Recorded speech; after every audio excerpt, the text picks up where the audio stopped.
கரியமுதன் உதவாதே திருவமுது கைகூட வெறிமலர் மேல் திருவனையா. உனக்கு திருமடைந்தார்ல அதே சொல்ல வெறிமலர் மேல் திருவனையா. இப்போ கவனிங்களேன் ஐயா, கொஞ்சம் கவனிக்கணும் ப்ளீஸ், ஒரு அட்டென்ஷன் ப்ளீஸ்.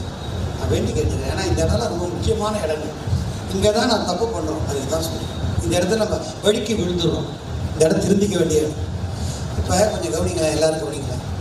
என் வீட்டுக்கு ஒருத்தர் சாப்பிட வர்றார். உதாரணமாக கலிதாய் சுரேந்திரன் வரார்.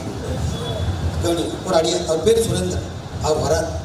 அவர் மனைவி பேர் குமாரி, 2 பேரும் சாப்பிட வர்றாங்க. கவனிங்க, நான் அறுசுவை உண்டி படைக்கிறேன், நல்லா பண்ணிக்கிறேன் கொடு. இப்போ கவனிங்களேன், சாப்பாடு கொடுக்குற நான் பெரியவனா, உன்னை அவர் பெரியவனா? இதுதான் கேள்வி. பொதுவாக என்ன சொல்லுவோம், நாம சாப்பாடு போட்டவனை தான் பெரியவன்னு சொல்லுவேன். எனக்கு அவர் சாப்பாடு போட்டாரியா பெரியவரியா அப்படின்னு.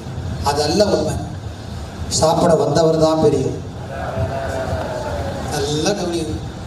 இப்போ நல்லா கவனிங்களேன், திரும்ப சொல்ல கவனிங்க. கொஞ்சம் புரிஞ்சுக்க தயவு பண்ணி எல்லாரும் தயாராகும். சுரேந்திரன் அவர் மனைவி குமாரிக்கு நான் தீர்த்தது ஒரு பிடி, பசிப்பிடி. பசிப்பிணியை தீர்த்தேன் ஒரு 3 மணி நேரத்துக்கு. அவங்களுக்கு அப்புறம் பசிக்காது, அப்புறம் தான் பசிக்கும். 3 மணி நேரம் 4 மணி நேரம் கழிச்சு அவங்க எனக்கு தீர்த்தது என்ன தெரியுமா? தொடர்ந்து வருகிற பிறவி பிணி. கவனிங்க, பசிப்பிணியை தீர்க்க ஒருவேளை சோறு போட்ட நான் பெரியவனா, எங்க 2 பேருக்கு எப்போதுமே பிறவி வராம பிறவி பிணியை தீர்த்த அவர் பெரியவன். கவனிங்க, இதுதான் நீங்க அடியாட்ட கையாள வேண்டிய முறை. நம்ம வீட்டுக்கு வந்து சாப்பிட விட்டான்னா அவனை எகத்தாளமா நினைக்காதீங்க. வந்தவன் யார் தெரியுமா? பெறலறிய விருந்து. விடைய வந்த நடிகாரே பெறலறிய விருந்தானால் பேர் இதன்மே இல்லை.